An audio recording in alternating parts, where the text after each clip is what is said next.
క్రీస్తును గూర్చి మీకేమి తోచుచున్నది అన్న అంశాన్ని మనం గత వారం పరిశీలన చేశాం కనుక, అయితే యేసుక్రీస్తు వారు పరిసయ్యులను ఒక ప్రశ్న అడిగిన సందర్భాన్ని మనం మత్తయి సువార్తలో 22వ అధ్యాయంలో 41 నుంచి 46 వచనాలను చూసాం. అయితే ఆయన పరిసయ్యులను ఏమడుగుతున్నారు అంటే, క్రీస్తును గూర్చి మీకేమి తోచుచున్నది, ఆయన ఎవరి కుమారుడు అన్న ఒక ప్రశ్నను వారికి ఆయన వేసిన ఒక సందర్భాన్ని గత వారమే మనం పరిశీలించాం. వారు దానికి సమాధానం ఇచ్చారు. ఆయన దావీదు కుమారుడు అన్న ఒక సమాధానం వారి నుంచి వచ్చింది. అప్పుడు దావీదేమో క్రీస్తును ప్రభువు అని చెబుతూ ఉంటే, మీరేమో దావీదు కుమారుడని ఏల చెప్పుచున్నారు అని యేసుక్రీస్తు వారు మరలా వారిని ప్రశ్న అడిగిన సందర్భాన్ని కూడా చూసాం. కాబట్టి అసలు ఎందుకు యేసుక్రీస్తు వారి ప్రశ్న వేశారు అని మనం ఆలోచిస్తే, ఈ లోకములో ఉన్నటువంటి ప్రతి ఒక్కరు కూడా క్రీస్తును గూర్చి తెలుసుకోవాల్సిన అవసరం ఉంది. ఎందుకు అనంటే అది చాలా ప్రాముఖ్యమైన విషయము. ఎందుకు అనంటే యేసుక్రీస్తు వారిని గురించిన అవగాహన మనకు ఉంటేనే, ఆయనను గూర్చి మనం ఎరిగితేనే మనకు నిత్య జీవం వస్తుంది అన్న విషయాన్ని మనకు పరిశుద్ధ గ్రంథం తెలియజేస్తుంది. యోహాను సువార్తలో మనము 17వ అధ్యాయంలోని 3వ వచనాన్ని మనం చూడగలిగితే, యోహాను సువార్త 17వ అధ్యాయం 3వ వచనంలో, అద్వితీయ సత్యదేవుడవైన నిన్నును నీవు పంపిన యేసుక్రీస్తును ఎరుగుటయే నిత్య జీవము అన్న ఒక లేఖనము మనకు అక్కడ కనపడుతుంది. అంటే తండ్రి పంపగా పరలోకము నుండి ఈ లోకానికి వచ్చిన యేసుక్రీస్తు ఈ లోకములో తండ్రి కార్యాలను జరిగిస్తూ తండ్రి మాటలను బోధిస్తూ ఉన్నటువంటి యేసుక్రీస్తు వారు తనను గురించి ఈ లోకం ఏమని గుర్తిస్తుంది, ఏమని అనుకుంటుంది అనే విషయాన్ని తెలుసుకోవటానికి ఆయన తన శిష్యులను నన్ను గురించి ఈ లోకం ఏమనుకుంటుంది, జనులేమనుకుంటున్నారు అని కూడా ప్రశ్నించిన ఇంకొక సందర్భము మనకు పరిశుద్ధ గ్రంథంలో కనబడుతుంది. ఎందుకు అడిగాడు యేసుక్రీస్తు ఈ ప్రశ్న అంటే, లోకానికి యేసుక్రీస్తు ఎవరో తెలిస్తేనే నిత్యజీవం అనుగ్రహించబడుతుంది అన్న ఒక నియమం పరిశుద్ధ గ్రంథంలో ఉంది కనుక, సత్యదేవుడు మనకు నిత్యజీవాన్ని వాగ్దానం చేశాడు. అంటే తండ్రి అయిన దేవుడు మనకు నిత్యజీవాన్ని వాగ్దానం చేశాడు. ఆ నిత్యజీవం ఎవరిలో ఉంది అంటే ఆయన కుమారుడైన యేసుక్రీస్తులో ఉంది అని లేఖనాలు సాక్ష్యమిస్తున్నాయి. అందుకని యేసు ప్రభు వారి శిష్యులు ఏం చెబుతున్నారంటే, తండ్రి యొద్ద నుండి ప్రత్యక్షమైన ఆ నిత్య జీవాన్ని మేము కనులారా చూసాము, చేతులారా ఆయనను తాకాము, ఆ నిత్య జీవమును గూర్చే మేము సాక్ష్యమిస్తూ ఉన్నాము అని చెబుతున్నారు శిష్యులు. కాబట్టి ఈ లోకంలో ఉన్న జనులందరికీ యేసుక్రీస్తు ఎవరు అంటే ఆయన నిత్య జీవము. ఆ నిత్య జీవాన్ని అనుగ్రహించటానికే ఈ లోకానికి యేసుక్రీస్తు వారు వచ్చారు, తండ్రి చేత పంపబడ్డారు అన్న విషయాన్ని మొదట మనం గ్రహించాలి.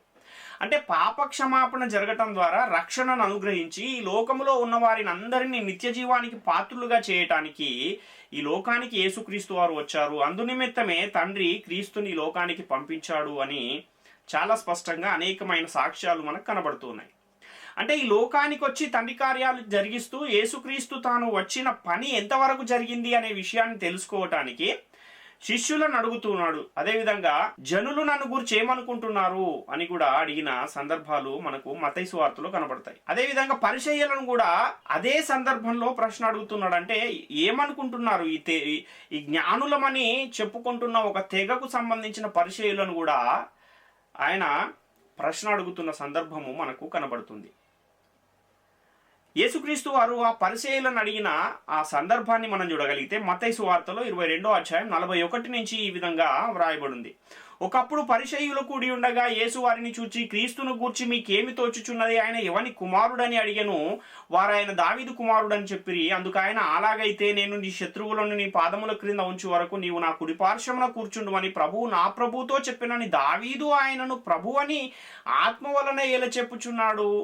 దావీదు ఆయనను ప్రభు అని చెప్పిన ఎడల ఆయన ఎలాగూ అతనికి కుమారుడగునని వారిని అడుగగా ఎవడునూ మారు మాట చెప్పలేకపోయాను, మరియు ఆ దినము నుండి ఎవడునూ ఆయనను ఒక ప్రశ్నయు అడగ తెగింపలేదు అని ఇక్కడ మనము చూస్తున్నాం. అంటే యేసుక్రీస్తు వారు అడిగిన ప్రశ్నకు వాళ్ళు ఇచ్చిన సమాధానం ఏంటి అంటే, ఆయన దావీదు కుమారుడు అని చెబుతున్నారు. మరి దావీదేమో ఆత్మ వలన క్రీస్తును నా ప్రభువు అని చెబుతుంటే మీరెందుకు ఆయన దావీదు కుమారుడు అని చెబుతున్నారు అని ఆ ప్రశ్నకు వారి యొద్ద సమాధానమే లేని పరిస్థితి కనబడుతుంది.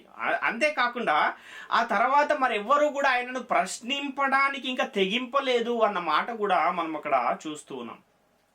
అంటే యేసుక్రీస్తు వారు దావీదు కుమారుడు ఎలా అవుతాడు అని వారిని ప్రశ్నించిన ఈ సందర్భము మనకి ఇక్కడ కనబడుతుంది. మనం ఒకసారి జాగ్రత్తగా ఆలోచించగలిగితే, తండ్రి మహిమలో ఈ లోకానికి వచ్చి తండ్రి మహిమను ఈ లోకానికి కనపరుస్తూ తండ్రిని ఈ లోకానికి బయలుపరుస్తూ ఎంతవరకు వీళ్లకు తండ్రి గురించి నా గురించి అర్థమయ్యింది అనే విషయం తెలుసుకోవడానికే ఆయన ఈ ఈ శిష్యులను కానీ పరిచయులను కానీ ప్రశ్నిస్తూ ఉన్న ఒక సందర్భము మనకి ఇక్కడ కనబడుతుంది ప్రియులారా. అంటే వీళ్ళు ఎంతవరకు నిత్య జీవానికి పాత్రులు అన్న విషయాన్ని యేసుక్రీస్తు తెలుసుకోవాలనుకున్నాడు. ఆ తెలుసుకునే ప్రయత్నంలోనే వారిని ప్రశ్నలు అడిగాడు అన్న విషయం మనకి ఇక్కడ అర్థమవుతుంది. నీ శత్రువులను నీ పాదపీఠముగా చేయు వరకు నీవు నా కుడిపార్శ్వంలో కూర్చుండుమని నా ప్రభువుతో చెప్పెను అని ప్రవచనము ఎవరు చెప్పారు పాత నిబంధనలో అంటే దావీదు గారు చెప్పారు. అంటే దావీదు తండ్రిని ప్రభువు అంటున్నాడు, అలాగే యేసుక్రీస్తును కూడా ఏమంటున్నాడు, ప్రభువు అంటున్నాడు. దావీదే క్రీస్తుని ప్రభు అంటుంటే యేసుక్రీస్తు ప్రభువుల వారు దావీదుకు కుమారుడు ఎలా అవుతాడు అని పరిచయులను యేసుక్రీస్తు వారు ప్రశ్నించిన ఒక సందర్భము మనకి ఇక్కడ కనబడుతుంది. అలా ఆ ప్రశ్నకు వాళ్ళ దగ్గర ఏం లేదు, సమాధానం లేదు, అందరూ తెల్లమొహాలు వేసిన పరిస్థితి మనకు అక్కడ కనబడుతుంది. కానీ యేసుక్రీస్తు శిష్యులను కూడా నన్ను గూర్చి జనులేమనుకుంటున్నారు అని అడిగినప్పుడు శిష్యులు కొందరు ఏలియా అనుకుంటున్నారు, కొందరు ఇర్మియా అనుకుంటున్నారు, మరికొందరేమో బాప్తిస్మం ఇచ్చి యోహాన్ అనుకుంటున్నారు, ఇంకా కొందరేమో ప్రవక్తలలో ఒకడని అనుకుంటున్నారు అని ఆ సమాచారాన్ని యేసుక్రీస్తు వారికి చెప్పిన ఒక సందర్భం కూడా మనకు కనబడుతుంది. అంటే యేసుక్రీస్తు ఎందుకు తెలుసుకుంటున్నాడు అంటే యేసుక్రీస్తు ఒక పని కోసం ఈ లోకానికి వచ్చాడు, తండ్రి పని చేయటానికి వచ్చాడు, తండ్రి పంపగా ఈ లోకానికి వచ్చాడు. ఆయన దేవుని కుమారుడని వీళ్ళు గ్రహించగలుగుతున్నారా లేదా, ఈ జనాలందరూ తెలుసుకోగలుగుతున్నారా లేదా, జనాల సంగతి పక్కన పెడితే నన్ను వెంబడిస్తున్న ఈ శిష్యులైనా తెలుసుకుంటున్నారా లేదా అన్న విషయాన్ని ఆయన తెలుసుకోవాలనుకున్నాడు. కనుకనే ఆ ప్రశ్నను వారికి సంధించిన ఒక పరిస్థితి మనకు కనబడుతుంది. అంటే ఒకవేళ గ్రహిస్తే ఏంటి, గ్రహించకపోతే ఏంటి, గ్రహిస్తే ఏమవుతుంది, గ్రహించకపోతే ఏమవుతుంది అన్న ఆ విషయాన్ని కూడా మనం చూడగలిగితే యేసుక్రీస్తుని దేవుని కుమారుడని గ్రహిస్తేనే నిత్య జీవము, గ్రహించకపోతే నిత్య జీవము లేదు అన్న విషయాన్ని పరిశుద్ధ గ్రంథం తెలియజేస్తుంది. అంటే అద్వితీయ సత్యదేవుడు అయిన నీవు పంపిన యేసుక్రీస్తును ఎరుగుటయే నిత్య జీవము అన్న ఒక లేఖనము మనకు పరిశుద్ధ గ్రంథం తెలియజేస్తుంది. కనుక ప్రతి ఒక్కరూ తండ్రిని గురించి, క్రీస్తుని గురించి, పరిశుద్ధాత్మను గురించి తప్పకుండా తెలుసుకోవాల్సిన అవసరం ఉంది, ఎరగవలసిన అవసరం ఉంది. అంటే దేవుడు అబ్రహాముకు ఒక వాగ్దానం చేశాడు, ఆ వాగ్దాన సంతానము క్రీస్తు అని, ఆ నిత్య జీవము కూడా క్రీస్తులోనే ఉంది అని, ఆయనే ఈ లోకానికి జీవాన్ని అనుగ్రహిస్తున్నాడు అన్న విషయము ఎంతమంది తెలుసుకోగలుగుతున్నారు అన్న విషయాన్ని తెలుసుకోవడానికి యేసుక్రీస్తు వారు ప్రయత్నం చేస్తున్న సందర్భాలు మనకు కనబడుతున్నాయి. అయితే లోకమైతే ఏదో అనుకుంటుంది, కానీ మీరు నాతోనే ఉంటున్నారు, నేను చేయు క్రియలన్నీ చూస్తున్నారు కదా, మరి మీరు నేను ఎవరు అనుకుంటున్నారు అని శిష్యులను అడిగినప్పుడు పేతురిచ్చిన సమాధానాన్ని కనుక మనం చూడగలిగితే ఆయన నీవు సజీవుడవగు దేవుని కుమారుడవైన క్రీస్తువు అన్న సమాధానము ఇక్కడ పేతురు గారు ఇస్తూ ఉన్నారు. మత్తయి సువార్త 16వ అధ్యాయంలో 13 నుంచి 18 వచనాల వరకు ఉన్న సందర్భంలో ఈ సందర్భం అంతా మనకు కనబడుతుంది. అప్పుడు యేసుక్రీస్తు ఏమన్నాడు, నేను దేవుని కుమారుణ్ణి కాదు, నేనే తండ్రిని అని చెప్పాడా వాళ్ళకు? లేకపోతే కాదు నేను మరియ కుమారుణ్ణి అని చెప్పాడా? లేదంటే నేను దావీదు కుమారుణ్ణి అని ఏమైనా చెప్పాడా అని అంటే అలా చెప్పలేదు. యేసుక్రీస్తు ఏమన్నాడంటే, సీమోను బర్యోనా నీవు ధన్యుడవు, ఎందుకంటే పరలోకమందున్న నా తండ్రి సంగతి నీకు బయలుపరచాడు కానీ నరులు నీకు బయలుపరచలేదు, నీవు సరైన సమాధానమే ఇచ్చావు అనే విషయాన్ని యేసుక్రీస్తు వారు ఇక్కడ వ్యక్తపరుస్తున్న సందర్భం మనకు మత్తయి సువార్త 16వ అధ్యాయంలో కనబడుతుంది. అంటే ఆ కాలంలోనూ ఈ కాలంలోనూ అలాంటి పరిస్థితులే మనకు కనబడుతూ ఉన్నాయి. అంటే ఆ కాలంలో కూడా యేసుక్రీస్తు ఎవరనే విషయం వాళ్ళకి అర్థం కాలేదు. నేడు మనమున్న ఈ కాలంలో కూడా క్రైస్తవులకు కూడా యేసుక్రీస్తు ఎవరు అన్న విషయం అర్థం కాలేని పరిస్థితులు కనబడుతున్నాయి. అంటే పరలోకములో తండ్రి మహిమలో తండ్రితో సమానమైన మహిమను విడిచిపెట్టి తండ్రితో సమానముగా ఉండుట విడిచిపెట్టకూడని భాగ్యం అయినా సరే దాన్ని విడిచిపెట్టేసి దాసుని స్వరూపాన్ని ధరించుకుని యేసుక్రీస్తు వారి లోకానికి తండ్రి చేత పంపబడ్డారు. ఎందుకు అనంటే మన పాపాలను ఆయన భరించటానికి లోకానికి ఆయన పంపబడ్డాడు అన్న విషయాన్ని మనం అర్థం చేసుకోవాలి. అంటే మనలను రక్షించటానికి ఈ లోకానికి వచ్చిన యేసుక్రీస్తును ఆనాడున్న ప్రజలు దేవుని కుమారుడని అంగీకరించలేదు. నేడున్న ప్రజలు కూడా అయోమయ పరిస్థితుల్లోనే ఉన్న ఒక పరిస్థితి మనకు కనబడుతుంది. ఆనాడు అనేకులు ఏలియా, ఇర్మియా, బాప్తిస్మం ఇచ్చి యోహాను ప్రవక్తలలో ఒకడు అని యేసుక్రీస్తు వారిని గుర్తించారు కానీ మనకు నిత్య జీవాన్ని అనుగ్రహించటానికి లోకానికి పంపబడిన దేవుని కుమారుడు అని ఎవరు కూడా ఆయనను అంగీకరించలేకపోయారు. పేతురు ఎలాగైతే యేసుక్రీస్తును గుర్తించాడో సజీవుడైన దేవుని కుమారుడు అయిన క్రీస్తువే నువ్వు అని ఏ విధంగానైతే పేతురు గారు గ్రహించగలిగాడో అదే విధంగా ఈ లోకములో ఉన్న సమస్త జనులు కూడా గుర్తించవలసిన అవసరం ఉంది. అలా గుర్తిస్తేనే నిత్య జీవం అనేది వస్తుంది, మనము నిత్య జీవానికి వారసులం అవుతాము అని పరిశుద్ధ గ్రంథం తెలియజేస్తూ ఉంది. కాబట్టి పేతురుతో యేసుక్రీస్తు ఇంకొక అద్భుతమైన సంగతిని కూడా అక్కడ చెబుతున్న ఆ సందర్భాన్ని కూడా చూస్తే, యేసుక్రీస్తు సజీవుడైన దేవుని కుమారుడైన క్రీస్తు అనే బండ మీద నా సంఘాన్ని కడతాను అని యేసుక్రీస్తు వారు చెబుతున్నారు.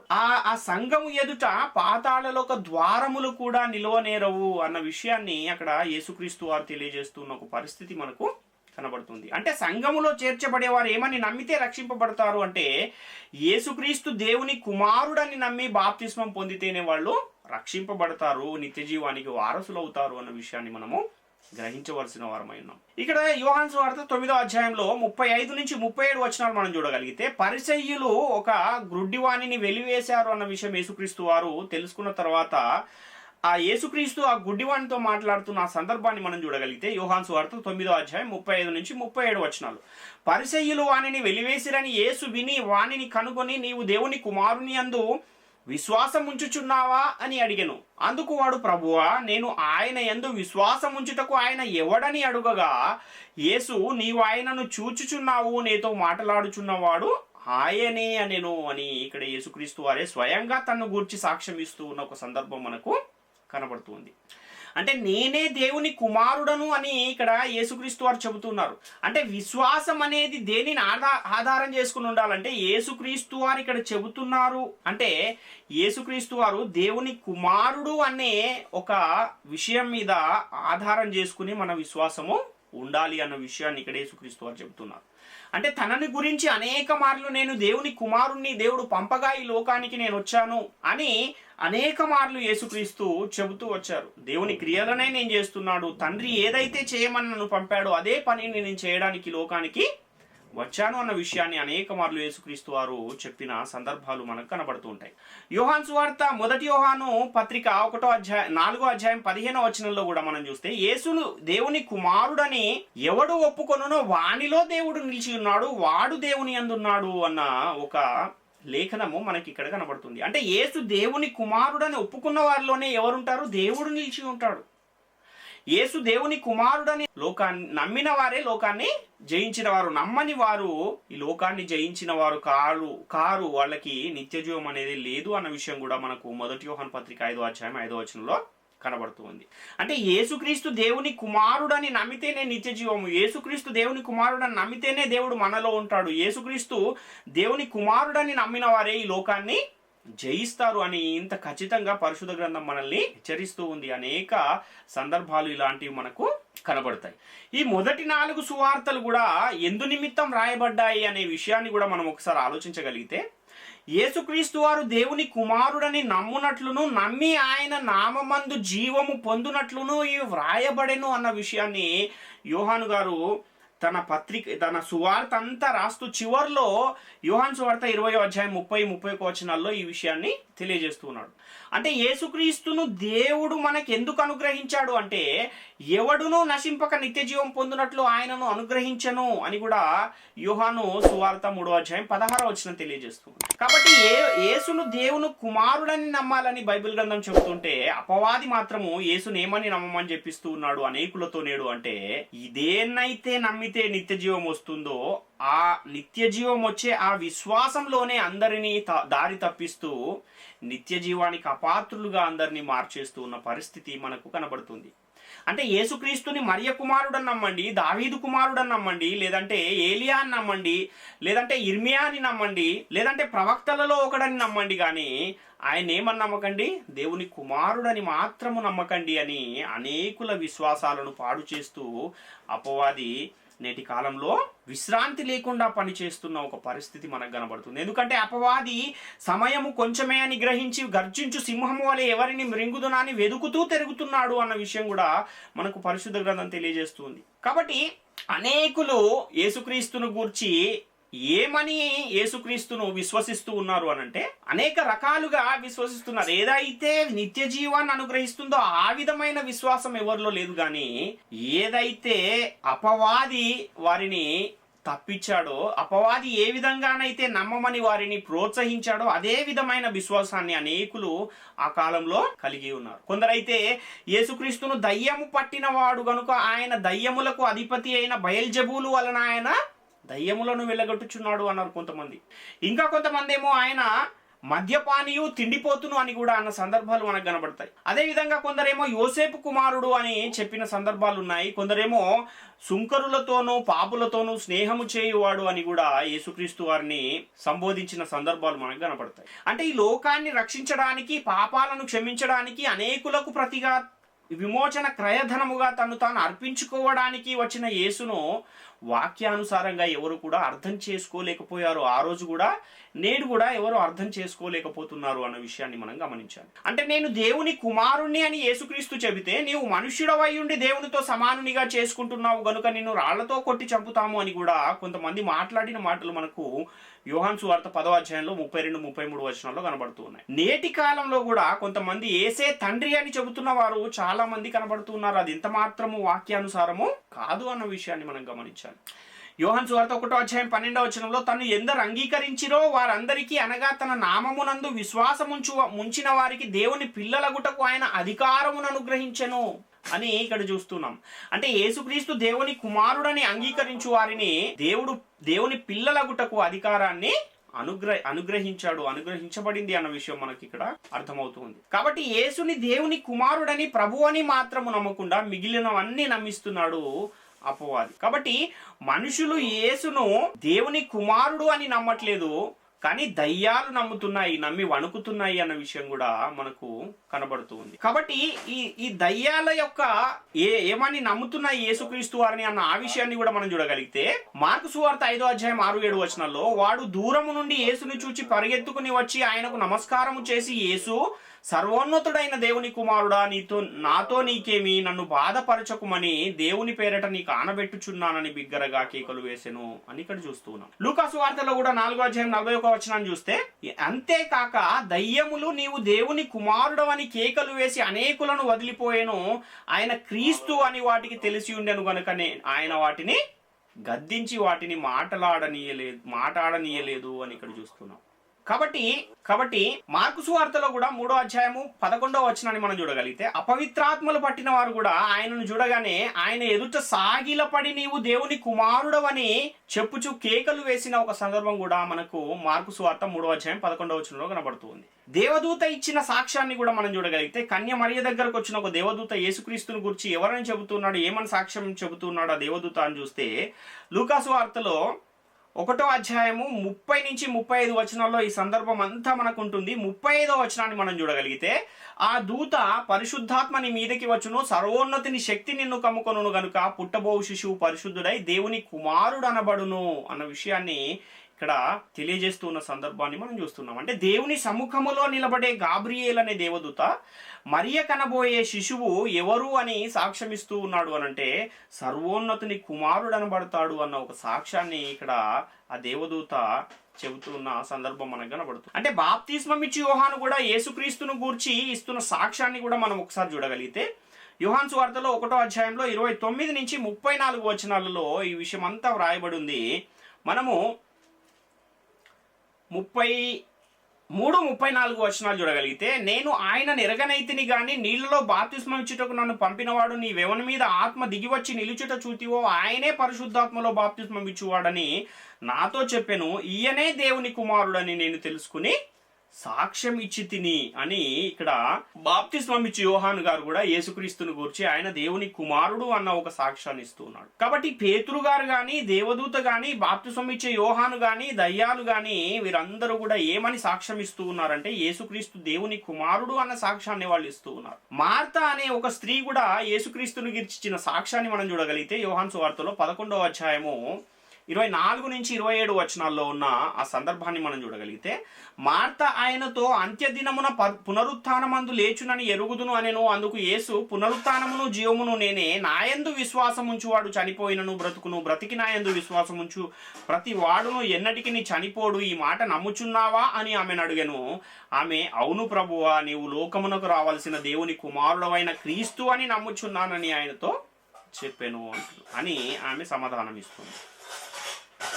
అంటే యేసుక్రీస్తు వారిని ఏమని నమ్మాలి అని లేఖనాలు సాక్ష్యమిస్తూ ఉన్నాయి అని అంటే, యేసుక్రీస్తు దేవుని కుమారుడు అని నమ్మాలి. అలా నమ్మితేనే మనకు నిత్యజీవం అనేది వస్తుంది. అదేవిధంగా మార్కు సువార్తను రాసిన ఆ మార్కు గారు తన పుస్తకం రాస్తూ ఉన్నప్పుడు తన పుస్తకాన్ని ఏ మాటతో మొదలు పెడుతున్నారు ఆ విషయాన్ని కూడా మనం చూడగలిగితే, మార్కు సువార్త 1:1 దేవుని కుమారుడైన యేసుక్రీస్తు సువార్త ప్రారంభము అని చెబుతున్నాడు.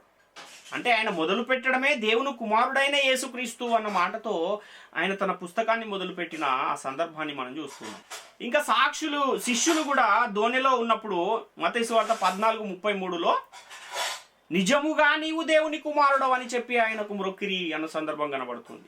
కాబట్టి ఇన్ని సాక్ష్యాలు మనకు యేసుక్రీస్తు వారు ఎవరని చెబుతూ ఉన్నాయంటే, యేసుక్రీస్తు దేవుని కుమారుడు అని చెబుతున్న సందర్భాలు కనబడుతున్నాయి. పౌలు గారి విషయంలో కూడా మనం ఆలోచిస్తే, అపోస్తలుడైన పౌలు గారు యేసుక్రీస్తుని గురించి ఏం చెబుతున్నాడు, ఆయన ఏమని సువార్తను ప్రకటిస్తూ ఉన్నాడో చూస్తే, అపోస్తల కార్యాల్లో 9వ అధ్యాయంలో 17-20 వచనాలలో ఎప్పుడైతే ఆయన దమస్కు మార్గములో వెళుతూ ఉన్నప్పుడు ఆ ప్రకాశము ఆయన చూసి ఆయన కళ్ళు కనబడనప్పుడు జరిగిన ఆ సందర్భాన్ని మనం చూడగలిగితే, అపోస్తల కార్యాలు 9వ అధ్యాయం 17-20 వచనాలు. అననీయ వెళ్ళి ఆ ఇంట ప్రవేశించి అతని మీద చేతులుంచి, సౌలా సహోదరుడా, నీవు వచ్చిన మార్గములో నీకు కనబడిన ప్రభు అయిన యేసు నీవు దృష్టి పొంది పరిశుద్ధాత్మతో నింపబడినట్లు నన్ను పంపియున్నాడని చెప్పెను. అప్పుడే అతని కనుల నుండి పొరల వంటి రాలగా దృష్టి కలిగి లేచి బాప్తిస్మం పొందెను. తర్వాత ఆహారము పుచ్చుకుని బలపడెను. పిమ్మట అతడు దమస్కులోనున్న శిష్యులతో కూడా కొన్ని దినములుండెను. వెంటనే సమాజ మందిరములో యేసే దేవుని కుమారుడని ఆయనను గూర్చి ప్రకటించుచూ వచ్చెను అని ఇక్కడ చూస్తున్నాం. అంటే ఇక్కడ పౌలు గారు కూడా, ధర్మశాస్త్రములో ప్రవీణుడైన పౌలు గారు కూడా బాప్తిస్మం పొందిన తర్వాత ఏమని ప్రకటిస్తున్నాడంటే, యేసే దేవుని కుమారుడు అని ఆయనను గురించి ప్రకటిస్తూ ఉన్న సందర్భాలు మనకు కనబడుతూ ఉన్నాయి. 2 కొరింథీ పత్రిక 1వ అధ్యాయం 19వ వచనాన్ని కూడా మనం చూస్తే, మా చేత అనగా నా చేతను, సిల్వాను చేతను, తిమోతి చేతను మీలో ప్రకటింపబడిన దేవుని కుమారుడగు యేసుక్రీస్తు అవునని చెప్పి కాదను వాడై ఉండలేదు, ఆయన అవునను వాడై ఉన్నాడు అంటున్నాడు. అంటే ఆ పౌలు గారితో పాటు ఉన్నవారు కూడా ఏమని ప్రకటిస్తూ ఉన్నాడంటే, యేసుక్రీస్తు దేవుని కుమారుడైన క్రీస్తు అని వాళ్ళు ప్రకటిస్తూ ఉన్న సందర్భాలు మనకు కనబడుతున్నాయి. గలతీ పత్రిక 2వ అధ్యాయం 20వ వచనాన్ని కూడా మనం చూస్తే, నేను క్రీస్తుతో కూడా సిలువ వేయబడి ఉన్నాను, ఇకను జీవించువాడని నేను కాను, క్రీస్తే నా యందు జీవించుచున్నాడు. నేను ఇప్పుడు శరీరమందు జీవించుచున్న జీవితము నన్ను ప్రేమించి నా కొరకు తన్ని తాను అప్పగించుకున్న దేవుని కుమారుని యందలి విశ్వాసము వలన జీవించుచున్నాను అంటున్నాడు. అంటే మన విశ్వాసం అనేది దేని మీద కట్టబడాలి అని అంటే, యేసుక్రీస్తు దేవుని కుమారుడు అన్న విశ్వాసం మీద మన జీవితము, విశ్వాస జీవితం అనేది, ఆత్మీయ జీవితం అనేది కట్టబడాలి. కాబట్టి ఇన్ని రకాలుగా యేసుక్రీస్తును గూర్చిన సాక్ష్యాలు మనకు కనబడుతూ ఉన్నాయి. మొదటి యోహాను పత్రిక 4వ అధ్యాయం 15వ వచనం, యేసు దేవుని కుమారుడని ఎవడు ఒప్పుకొనునో వానిలో దేవుడు నిలిచి ఉన్నాడు, వాడు దేవుని యందున్నాడు అంటున్నాడు. అంటే పరిశుద్ధాత్ముడైనా, అపోస్తలులైనా, దయ్యములైనా, శిష్యులైనా ఎవరైనా సరే ఏమని ఒప్పుకుంటున్నారు యేసుక్రీస్తు వారిని అంటే, దేవుని కుమారుడు అనే ఒప్పుకుంటూ ఉన్నారు. దేవుని కుమారుడు అనేవారు ప్రకటిస్తూ ఉన్న సందర్భాలు మనకు అనేకము కనబడుతూ ఉన్నాయి. కానీ నేటి కాలంలో యేసే తండ్రి అని చాలా మంది బోధిస్తూ ఉన్నారు. బోధిస్తూ దానినే నమ్ముతూ దానినే ప్రకటిస్తూ ఉన్న పరిస్థితులు మనకు కనబడుతూ ఉన్నాయి. అలాగే కుమారుడైన యేసుక్రీస్తు శరీరాన్ని ధరించుకుని లోకానికి వచ్చాడనేమో బైబిల్ గ్రంథం చెబుతూ ఉంటే, కాదు పరలోకమందున్న దేవుడే శరీరాన్ని ధరించుకుని లోకానికి వచ్చాడు అన్న బోధ ఒకటి చాలా ప్రాచుర్యం పొంది అనేకులు ఆ విశ్వాసంలో నేడు తమ విశ్వాసాలను కొనసాగిస్తూ ఉన్న పరిస్థితులు మనకు కనబడుతున్నాయి. అంటే ఈ విధమైన విశ్వాసం గల వారికి ఏముండదు అని పరిశుద్ధ గ్రంథం తెలియజేస్తుంది. అంటే నిత్య జీవం అనేదే లేదు అన్న విషయము చాలా స్పష్టంగా పరిశుద్ధ గ్రంథము తెలియజేస్తుంది. మొదటి యోహాను పత్రిక 4వ అధ్యాయం 9-10 వచనాలు చూస్తే, మనం ఆయన ద్వారా జీవించినట్లు దేవుడు తన అద్వితీయ కుమారుని లోకములోనికి పంపెను, దీని వలన దేవుడు మన యందు ఉంచిన ప్రేమ ప్రత్యక్షపరచబడెను. మనము దేవుని ప్రేమించితిమని కాదు, తానే మనలను ప్రేమించి మన పాపములకు ప్రాయశ్చిత్తమయుండకు తన కుమారుని పంపెను, ఇందులో ప్రేమ ఉన్నది అంటున్నాడు. అంటే దేవుడే ఈ లోకానికి రాలేదు అన్న విషయం ఇక్కడ అర్థమవుతుంది. తన కుమారుని లోకానికి పంపించాడు. ఆ కుమారుని యందు ఏమున్నది? నిత్య జీవం ఉన్నది. మన పాపాలకు ప్రాయశ్చిత్తము కూడా దేవుని కుమారుడైన యేసుక్రీస్తునందున్నది అన్న విషయము ఇక్కడ చాలా స్పష్టంగా కనబడుతుంది. ఇంకొక విషయాన్ని కూడా మనం పరిశీలిస్తే, యేసుక్రీస్తు ప్రభువుల వారు చేసిన సూచక క్రియలు, అద్భుతాలు యేసుక్రీస్తును ఎవరని సాక్ష్యం ఇయ్యటానికి అవన్నీ జరిగాయి అన్న ఆ విషయాన్ని కూడా యోహాను సువార్తలోనే ఇంతకుముందు మనం చూసాం. 20వ అధ్యాయం 30-31లో ఆయన దేవుని కుమారుడని, దేవుని కుమారుడైన క్రీస్తుని మీరు నమ్మునట్లును, నమ్మి ఆయన నామమందు జీవము పొందినట్లును ఇవన్నీ రాయబడెను అని ఇక్కడ కనబడుతుంది. లేఖనాలు కూడా ఎవరిని గూర్చి సాక్ష్యం ఇస్తూ ఉన్నాయి అంటే, యోహాను సువార్త 5వ అధ్యాయం 39లో లేఖనములందు మీకు నిత్య జీవము కలదని తలంచుచు వాటిని పరిశోధించుచున్నారు, అవియే నన్ను గూర్చి సాక్ష్యం ఇచ్చుచున్నవి అంటున్నాడు. కాబట్టి ఇది పరిశుద్ధ గ్రంథములో ఉన్న లేఖనాలు కూడా ఏమి సాక్ష్యమిస్తూ ఉన్నాయి అనంటే, యేసుక్రీస్తు దేవుని కుమారుడు అన్న సాక్ష్యాన్ని ఇస్తూ ఉన్నాయి. అదే విధంగా పౌలు గారు కూడా ఆయన యొక్క బోధలో ఆయన ఎప్పుడైతే సువార్త ప్రకటనను ప్రారంభించిన తర్వాత ఆయన అనేకులతో తర్కిస్తూ దేనిని గూర్చి చెబుతున్నాడు అన్న ఆ విషయాన్ని కూడా చూడగలిగితే, అపోస్తుల కార్యాలు 17వ అధ్యాయం 3వ వచనంలో, నేను మీకు ప్రచురము చేయి యేసే క్రీస్తయ్యున్నాడనియు లేఖనములలో నుండి దుష్టాంతముల నెత్తి విప్పి చెప్పుచు వారితో 3 విశ్రాంతి దినములు తర్కించుచుండెను అని ఇక్కడ కనబడుతుంది. అంటే పౌలు యేసే క్రీస్తని నిరూపించటానికి ఏం చేస్తున్నాడు?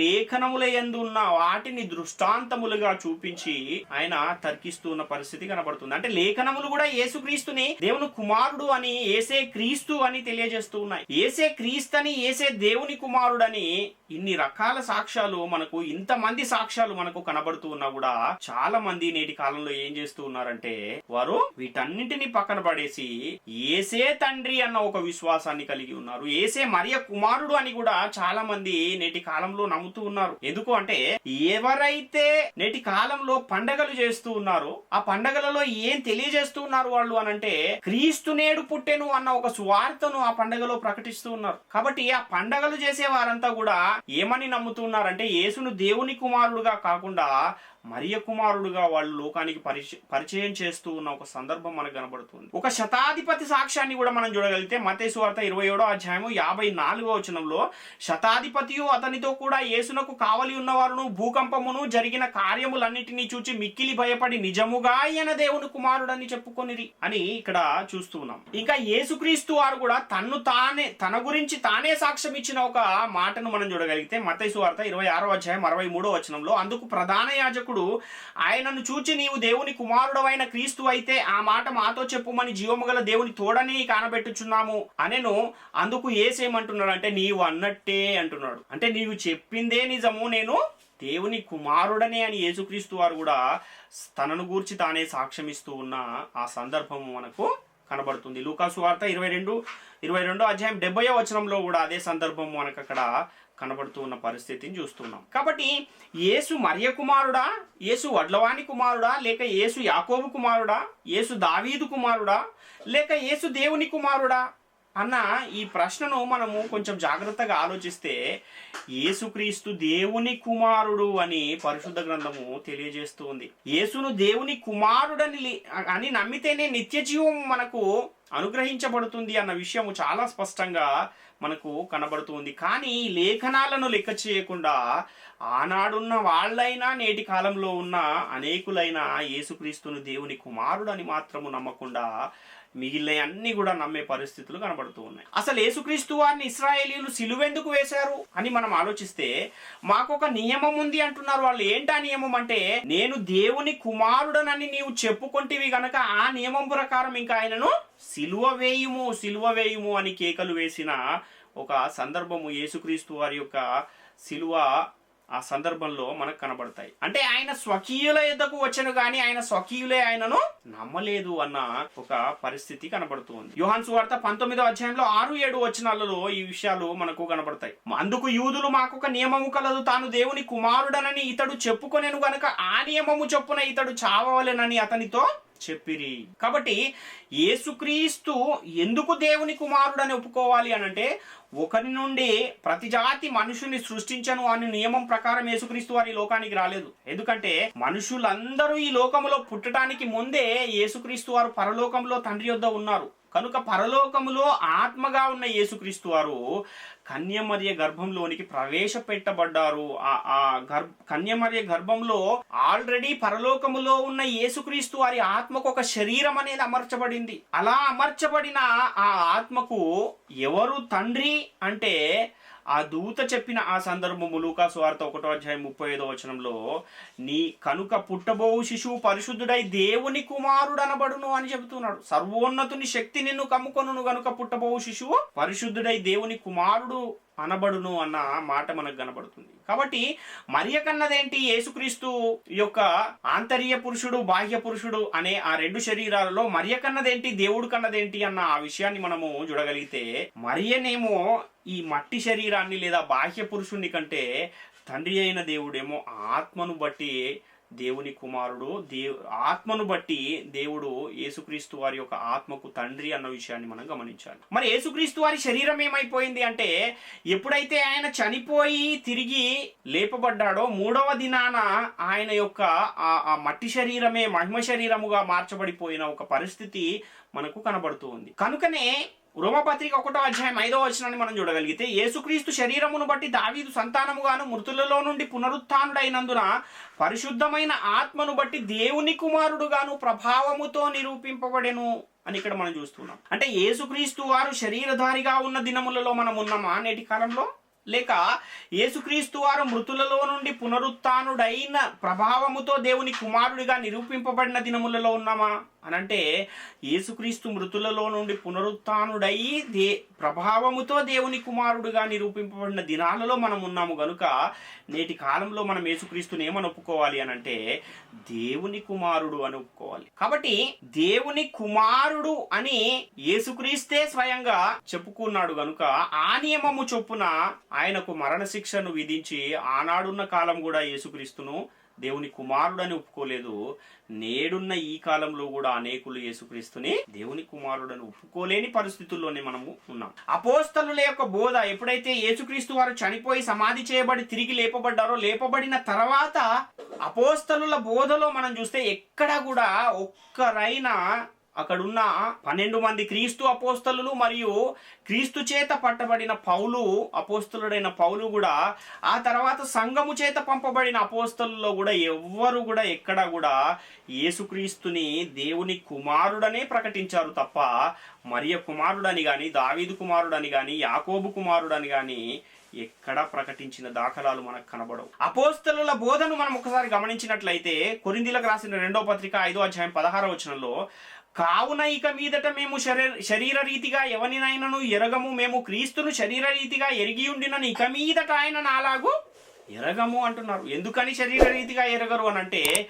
శరీరాన్ని ధరించుకున్న దినాలలో వాళ్ళు లేరు. శరీరాన్ని విడిచిపెట్టి శరీరం మహిమ శరీరంగా మార్చబడి ప్రభావముతో దేవుని కుమారుడుగా నిరూపింపబడిన దినాలలో వాళ్ళు ఉన్నారు. కనుక యేసుక్రీస్తుని శరీర రీతిగా వాళ్ళు ఎరగము అని చెబుతూ ఉన్నారు. దేవుని కుమారుడని నమ్ముతూ ఉన్నారు. కనుకనే యేసుక్రీస్తుని లోకానికి దేవుని కుమారుడిగా పరిచయం చేశారు. దేవుని కుమారుడు అనేవారు ప్రకటించారు. యేసుక్రీస్తుని ఏమని ఒప్పుకోవాలి అంటే, యేసుక్రీస్తు వారిని దేవుని కుమారుడు అనే ఒప్పుకోవాలి. ఒకవేళ యేసుక్రీస్తు శరీరధారిగా వచ్చాడు అని ఎవరైతే ఒప్పుకోరో వాళ్ళు దేవుని సంబంధమైన ఆత్మ వాళ్ళు కారు, క్రీస్తు విరోధి ఆత్మ వాళ్ళు అన్న విషయాన్ని కూడా 1 యోహాను పత్రిక 4వ అధ్యాయంలో 2-3 వచనాలు తెలియజేస్తూ ఉన్నాయి. యేసు క్రీస్తు కాడని చెప్పువాడు తప్ప ఎవడ అబద్ధికుడు తండ్రిని కుమారుని ఒప్పుకొనని వీడే క్రీస్తు విరోధి అంటున్నాడు. అంటే తండ్రిని తండ్రిగా ఒప్పుకోవాలి, కుమారుణ్ణి కుమారుడుగా ఒప్పుకోవాలి. తండ్రే క్రీస్తు అని ఒకవేళ ఒప్పుకుంటే అలాంటి వారందరూ కూడా ఎవరు అని పరిశుద్ధ గ్రంథం తెలియజేస్తుంది అంటే అబద్ధికులు మరియు క్రీస్తు విరోధులు అన్న విషయాన్ని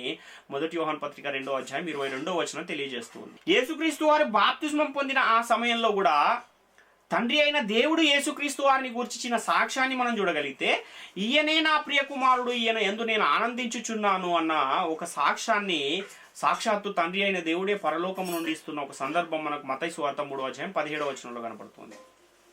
ఇంకొకసారి కూడా రూపాంతర కొండ మీద తండ్రి అయిన దేవుడు యేసుక్రీస్తు వారిని గురించి ఇచ్చిన ఆ సాక్ష్యాన్ని కూడా మనం చూస్తే, ఈయనే నా ప్రియ కుమారుడు, ఈయన యందు నేను ఆనందించుచున్నాను, ఈయన మాట వినుడి అని చెబుతున్నాడు మత్తయి సువార్త 17:5. కాబట్టి పరిశుద్ధ గ్రంథం ఎక్కడ మనం పరిశీలించినా మనకి ఇవ్వబడిన నూతన నిబంధనలో, నూతన చట్టములో అపోస్తలుల కార్యముల గ్రంథం మొదలుకొని యూదాపత్రిక వరకు మనము పాటించవలసిన ఆ చట్టం అంతా మనం పరిశీలించగలిగితే ఎక్కడా కూడా యేసుక్రీస్తును ఏ ఒక్కరు కూడా దేవుని కుమారుడనే ప్రకటించారు తప్ప మరియ కుమారుడని కానీ, దావీదు కుమారుడని కానీ, యాకోబు కుమారుడని కానీ ఎక్కడ ప్రకటించిన దాఖలాలు లేవు అన్న విషయాన్ని మనం గమనించాలి.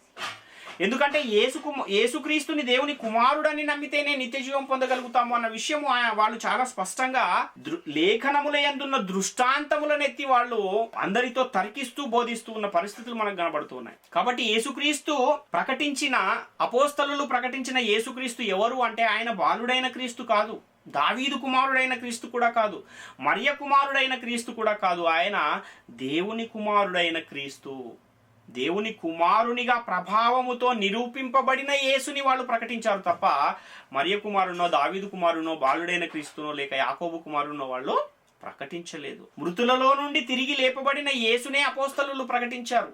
వాళ్ళు ప్రకటించిన సువార్త ఏంటి, అసలు వాళ్ళు ఏ సువార్తను ప్రకటించారు అన్న ఆ విషయాన్ని కూడా మనం చూస్తే, మొదటి కొరింథీ పత్రిక 15:1-4 సువార్త అంటే ఏంటో తెలియజేస్తున్న ఆ సందర్భాన్ని కూడా మనం చూస్తే, మరియు సహోదరులారా, నేను మీకు ప్రకటించిన సువార్తను మీకు తెలియపరచుచున్నాను, మీరు దానిని అంగీకరించి దాని అందే నిలిచి ఉన్నారు. మీ విశ్వాసం వ్యర్థమైతేనే గానీ నేను ఏ ఉపదేశ రూపంగా సువార్త మీకు ప్రకటించుతునో ఆ ఉపదేశమును మీరు గట్టిగా పట్టుకుని ఉన్న యెడల ఆ సువార్త వలననే మీరు రక్షణ పొందువారయుదురు. నాకు ఇవ్వబడిన ఉపదేశమును మొదట మీకు అప్పగించి తిని, అదేమనగా లేఖనముల ప్రకారం క్రీస్తు మన పాపల నిమిత్తం మృతి పొందెను, సమాధి చేయబడెను, లేఖనముల ప్రకారం 3వ దినమున లేపబడెను. ఇది సువార్త.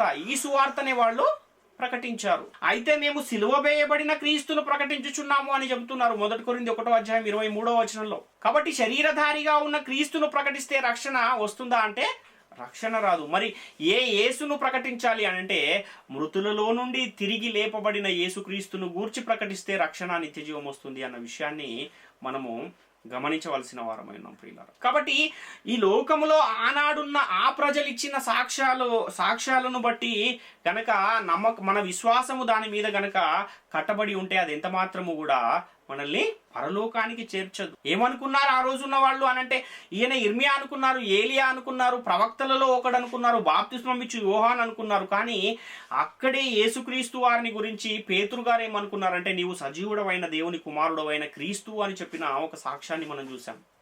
దేవదూత కూడా ఆయన సర్వోన్నతుని కుమారుడు అని చెప్పిన సాక్ష్యాన్ని చూసాం. అదేవిధంగా దయ్యాలు కూడా యేసుక్రీస్తుని దేవుని కుమారుడని సాగిలపడిన సందర్భాలు మనము అనేకం చూసిన పరిస్థితి ఉంది. కాబట్టి యేసుక్రీస్తు వారిని నేటి కాలంలో ఏమని నమ్మాలి? ఆయన ఎవరి కుమారుడు అనంటే ఆయన దేవుని కుమారుడు అని నమ్మాలి. దేవుని కుమారుడు అన్న ఆ సువార్తనే మనం ప్రకటించాలి, కానీ ఇంకొకటి ప్రకటించకూడదు. అందుకనే యేసుక్రీస్తును గూర్చి మీకేమి తోచుచున్నది అన్న ఆ ప్రశ్నను ఆ రోజు అక్కడ యేసుక్రీస్తు వారు పరిసయ్యులను అడిగారు. నేటి కాలంలో కూడా మనం అదే ప్రశ్నను అడిగి అనేకులకి సత్యవాక్యాన్ని ప్రకటింపజేసే పరిస్థితులు మనం కూడా కల్పించుకుని సత్యవాక్యాన్నే ప్రకటించు వారముగా మనం ఉండాలి అన్న విషయాన్ని గమనించాలి. ఎందుకంటే బోధ అనేది ఏం చేస్తుంది? 1 తిమోతి పత్రిక 4:16 నిన్ను గూర్చి నీ బోధను గూర్చి జాగ్రత్త కలిగి ఉండము, వీటిలో నిలకడగా ఉండము, నీవు ఇలాగు చేసి నిన్నును నీ బోధ విను వారిని రక్షించుకొందువు అంటున్నాడు. బోధ ఏం చేస్తుందంటే రక్షిస్తుంది అనేకులను. కాబట్టి అనేకుల ఆత్మలను రక్షించే బోధ అది అపోస్తలులు చేసిన బోధ. అదే బోధను మనము చేయవలసిన వారమై ఉన్నాం. మృతులలో నుండి లేపబడిన దేవుని కుమారుడైన యేసుక్రీస్తును గురించి ప్రకటిస్తేనే అది రక్షించే బోధగా ఉంటుంది అన్న విషయాన్ని మనము గమనించాలి. లేకపోతే ఏమవుతుందంటే రెండవసారి యేసుక్రీస్తు వచ్చినప్పుడు ప్రతిదండన జరగబోతూ ఉన్న పరిస్థితులు ఉన్నాయి అన్న విషయాన్ని మనము గమనించాలి. సకల జనులకు సువార్త, రాజ్య సువార్త ఏమవ్వాలి? సాక్షార్థం అవ్వాలి. సాక్షార్థం అవ్వాలంటే ఎలా సాక్షార్థం అవుతుంది అని అంటే సత్య సువార్తను ప్రకటిస్తేనే అది సాక్షార్థం అవుతుంది. కనుక ప్రతి ఒక్కరు కూడా ఈ సత్య సువార్త ఏదో తెలుసుకుని పరిశీలించి పరిశోధించి తెలుసుకుని దానినే ప్రకటించు వారముగా నేడు మనము ఉండాలి. అనేకులు కూడా అదే పంథాలో నడుస్తూ అనేకులను దేవుని రాజ్యంలో ప్రవేశపెట్టాలి అన్న విషయాన్ని ప్రతి ఒక్కరు కూడా గమనించాలి, గ్రహించాలి. కాబట్టి ప్రియులారా, ప్రాముఖ్యమైన ఈ విషయాలన్నీ కూడా ప్రతి ఒక్కరు గమనించి గ్రహించి దేవుని కృపకు పాత్రులుగా ఉండాలని మిమ్మల్ని అందరినీ వేడుకొనుచు ఈ నా మాటలు ముగిస్తూ నన్నందరికీ వందనాలు.